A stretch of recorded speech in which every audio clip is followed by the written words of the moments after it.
Muy buen día, buenas tardes, buenas noches, queridos alumnos.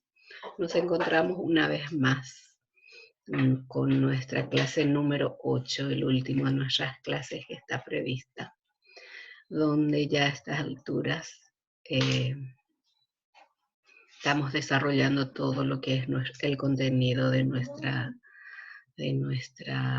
materia, que es experiencia y prácticas profesionales 2. Entonces, hoy es un día muy importante donde muchos ya hemos llegado a plasmar los conocimientos que ya vamos adquiriendo en forma de práctica. Y es muy importante porque de acuerdo a esto vamos a poder ir a intervenir dentro de lo que es nuestra profesión. Bien. Hoy quiero hablar con ustedes sobre algo muy importante que también debería de tomar un eco grandioso dentro de lo que es eh, el tratamiento dentro de lo que es la psicología. Y hablamos un poco de los enfermos terminales, donde la psicología abarca un poco y hoy día se considera ya un área fundamental dentro de lo que es eh, el tratamiento psicológico. Y sabemos que ya tenemos áreas importantes que se llama, especialidad, ya tenemos una especialidad dentro de esto, que es la psicooncología o la psicología oncológica, así como se dice, ¿verdad? Bien, la psicología y el cáncer sabemos que trata al paciente con cáncer y tiene como un objetivo mejorar la calidad de vida y la adaptación tanto del paciente como el entorno familiar. Por otro lado, en todo momento la intervención psicológica ha de estar integrada con el servicio de atención médica que ha de ser multidisciplinar. Vamos a ver un poco, ir partiendo un poco a lo que es la psicooncología. Holland considera que el objetivo de la psicooncología es el estudio del impacto del cáncer en la función psicológica. Y por otro lado, el papel de las variables psicológicas en el riesgo del cáncer y la evolución.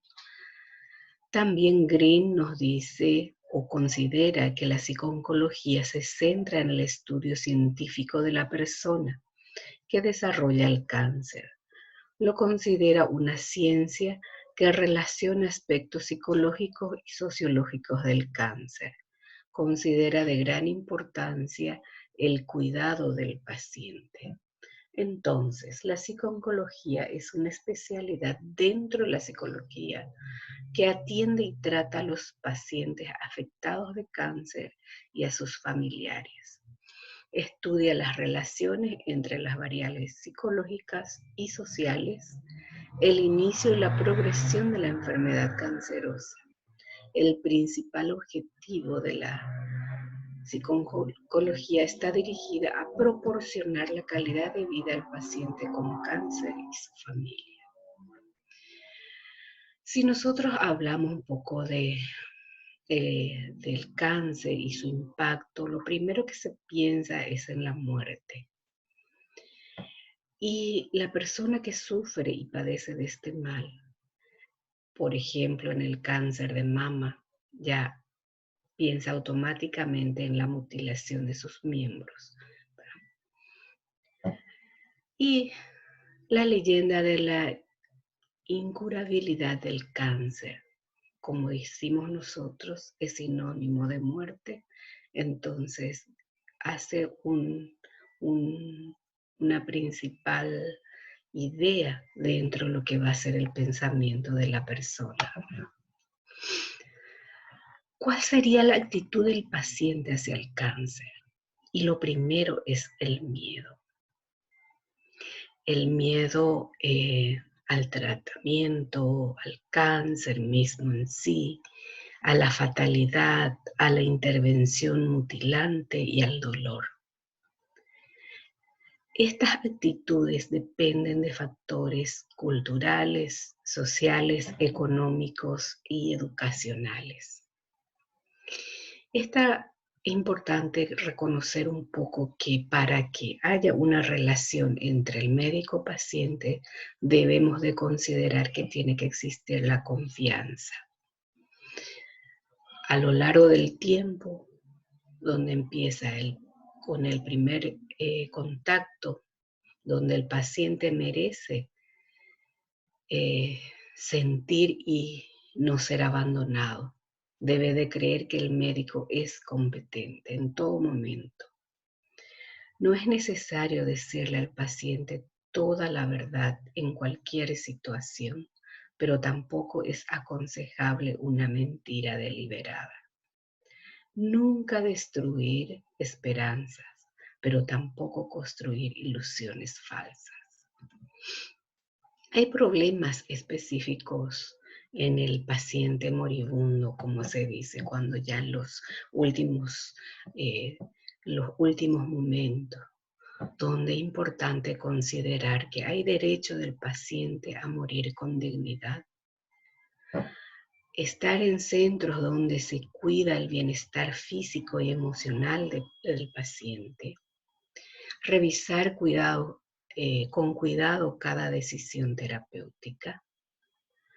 Se llega a un punto donde se debe tomar la decisión de negar más el tratamiento anticanceroso. Y la decisión debe ser tomada por un oncólogo con experiencia y conocimiento. Y por último, el médico no debe escatimar esfuerzos en el manejo del dolor. Y las situaciones emocionales que nosotros vemos dentro de lo que va a ser, de lo que padece un enfermo oncológico, lo primero que nosotros debemos hacer es que no pierda la esperanza, ¿verdad? En medio de eso se debe de hablar de la negociación, la ira y la hostilidad, la depresión y luego viene la aceptación. Sabemos nosotros que dentro de lo que es la educación pública sobre el cáncer, nosotros debemos de tener en cuenta que hay que modificar los estilos de vida, empezar en edades tempranas, consecuencias de conductas inapropiadas, ¿verdad? Educadores en salud, debe de haber máxima responsabilidad por la salud y promoción de salud. Sabemos nosotros que tenemos una APS, donde debe de haber una atención primaria a la salud, donde debe de centrarse en el bienestar de los pacientes y de las personas. Entonces, ahí es cuando debemos de tener en cuenta la psicoeducación, donde también debe de ser interdisciplinar la APS, ¿verdad? Donde se debe de elaborar planes de tratamientos, o sea, planes de prevención para que un ciudadano pueda tener el conocimiento de lo que es una enfermedad de este tipo, la prevención y la promoción de este tipo de enfermedad. Hay tratamientos no comprobados dentro de lo que va a ser en esto, ¿verdad? La terapia oncológica se relaciona con desfiguración, quemaduras, vómitos, alopecia y destrucción de mecanismos inmunológicos. No es igual. El médico no puede garantizar la curación y existe mucha publicidad de métodos alternativos. Eso también es importante considerar. Deja un poco al margen al propio paciente para luchar por su enfermedad. Fracasos que contribuyen más al paciente que al método. explicar al paciente el proceso de manufactura de los medicamentos apropiados. Es importante considerar y determinar el estatus psicosocial en ello, lo que se debe de tratar, ¿verdad? El entorno familiar, y también empezar sabiendo un poco la historia de la familia, las relaciones sociales, la participación social y religiosa.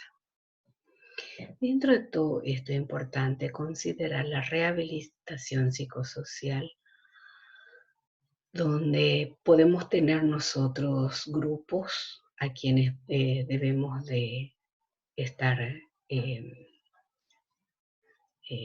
debemos de nosotros estar tratando, conocer a otros con problemas parecidos y animar al paciente. También la rehabilitación psicosexual, donde habla, ¿verdad?, del cáncer, donde erosiona el autoestima, merma la libertad de productividad, el sentido de bienestar, pérdida de función del cuerpo. Amantes, amigos, familiares pueden alejarse ante el temor del contagio. Apertura y franqueza al abordar el tema y discutirlo con el paciente. Reconocer al paciente como atractivo y digno de amor. Apoyar al cónyuge para que asuma el riesgo de la intimidad y no pasar por alto este aspecto. Y luego tenemos la rehabilitación laboral, donde el trabajo implica identidad y autoestima. Pacientes con tratamiento exitosos vuelven a su trabajo sin dificultades. Jóvenes y aquellos cuyos trabajos implican trabajo físico tienen dificultades. Fatalismo, inseguridad, ánimo, ayuda especializada, leyes y regulaciones. El tratamiento psico-oncológico comienza a partir del impacto del diagnóstico. Luego trabaja también con el pronóstico, con las conductas evitativas que gobiernan el tipo de situación que provoca un alto sufrimiento al paciente y su familia. Luego la continuidad del tratamiento, donde el papel del psicólogo en este nivel se dirige esencialmente a disminuir los niveles de ansiedad, a proporcionar estrategias para desarrollar el autocuidado en el paciente, a proporcionar estrategias cognitivos conductuales para el manejo de náuseas y vómitos anticipatorios a la quimioterapia, a proporcionar estrategias para afrontar los efectos colaterales del tratamiento a nivel de la autoimagen, del autoconcepto, la autoestima y la autoeficacia. Es importante también tener en cuenta en los cuidados paliativos cuando las alternativas se agotaron. Sabemos nosotros que el papel del psicólogo es muy importante en ese momento para que pueda haber una aceptación a lo que el paciente va pasando. En el manejo del dolor por cáncer, donde la relación con el comportamiento del paciente implica como agresión, irritabilidad y disminución en la comunicación. Y el acompañamiento al paciente terminal, donde en términos de la preparación que se le aprueba, se proporcionará a los familiares y al mismo paciente en relación con el momento de la muerte. Entonces, hasta la misma elaboración del duelo que inicia desde el momento en que se proporciona el diagnóstico al paciente. Hay tipos de psicoterapias que nosotros debemos de manejar, entonces son 3 netamente, ¿verdad? Psicoterapia individual, psicoterapia familiar y psicoterapia grupal sería en un sentido en que se debe de apoyar con las otras personas que padecen también de este mal. Y también tenemos en el de familiar, donde ya entra el entorno donde convive la persona, ya sea a nivel laboral, social. Hay unos tratamientos a modo de intervención que debemos de considerar que son muy importantes, donde se utilizan las técnicas. Y la primera es la de relajación, que cito los tipos de relajación. Luego tenemos la técnica de visualización, ¿verdad? Para que pueda el dolor hacer menos, ¿verdad? Y también, ¿verdad? Como los efectos del tratamiento para las náuseas, vómito, fatiga, para que favorezca la recuperación en ello, ¿verdad? Luego tenemos la terapia cognitiva, donde el paciente muchas veces se siente invadido por pensamientos y creencias o ideas, ¿verdad? Y esto a nivel irracional o inapropiados acerca de su enfermedad y su verdadera situación, y se utiliza el TRE, o sea, la terapia racional emotiva. Bien, en esto es importante considerar que hay una finalidad a seguir dentro del TRE. Y el primero es el entrenamiento en detección de creencias irracionales. Segundo, las técnicas de persuasión verbal. Tercero, el entrenamiento de autoinstrucciones, la distracción cognitiva. El segundo son las técnicas conductuales, donde entra el entrenamiento en habilidades sociales y asertividad, programación de actividades, entrenamiento en resolución de problemas, intervención del rol racional, exposición a las situaciones temidas. Y tercero y último son las técnicas emotivas, donde la imaginación racional emotiva también se trabaja, y hay otras técnicas humorísticas que se utiliza también, y la biblioterapia. Cada uno de estos tiene cómo debemos de seguirlo y para qué, cuál es la función de cada uno. Y entre las técnicas más que tenemos, los instrumentos que se utilizan, es la entrevista, una de las técnicas esenciales, donde debe de ir una entrevista a profundidad, y los instrumentos de evaluación con pruebas psicológicas, el KPS, el CAEPO, el VIEPS y la escala de estrés, cuestionario de Barthe. Es importante que manejemos esto. Hay unas etapas de Kubler-Ross unas etapas de adaptación a la enfermedad que debemos de manejar para que podamos entenderla a las personas. Y las etapas son negociación, ira, depresión y aceptación. Y hay unos tipos de personalidad del paciente oncológico que también debemos de manejar según Flores y también según Kahana y Bing. Quiero que lean un poquitito ustedes también para que vayan entendiendo mejor. Y es importante entender que el papel del psicólogo se basa en la participación de ello en la evaluación, diagnóstico, tratamiento y evaluación psicológica al paciente oncológico y sus familiares. Bien, esto doy por último porque esto es una población muy importante que el psicólogo debe de analizar también, y sabemos que el equipo debe de ser interdisciplinar. Dentro de esto yo le estoy pasando las tareas para que puedan también por lo menos hasta 6 sesiones para que hagamos un plan de tratamiento para estos enfermos. Para ello le estoy pasando materiales, ¿sí? 2 tipos de libros donde van a encontrar ustedes ya algunos ejemplos y donde ustedes pueden ir regulando y realizando de acuerdo a aquel cuadro que yo ya les di a ustedes como un ejemplo en la clase pasada. Bien, ha sido todo por hoy y vamos a estar hablando. Cuídense y protéjanse. Que tengan muy buen día, buenas noches o buenas tardes.